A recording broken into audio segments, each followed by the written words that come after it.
Kisah miris seorang nenek penjual piring diberi amplop berisi potongan koran menjadi viral di media sosial. Hal tersebut diketahui dari unggahan akun TikTok @ps.brl Selasa 16 Februari 2021. Pengunggah video menyebut nenek penjual piring itu bernama Sario. Nenek tersebut ditipu oleh orang yang membeli barang dagangannya.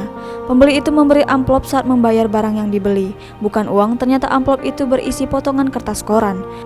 Konfirmasi Tribun News, kisah nenek Sario itu diunggah oleh Fisbrila Neris Fadika, 20 tahun dari Solo, Jawa Tengah.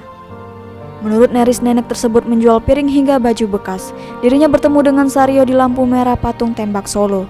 Setelah bertemu dengan nenek Sario, Neris mempunyai ide untuk mengunggah kisah itu ke akun TikTok. Warganet lalu meminta Neris membuka donasi untuk membantu nenek Sario.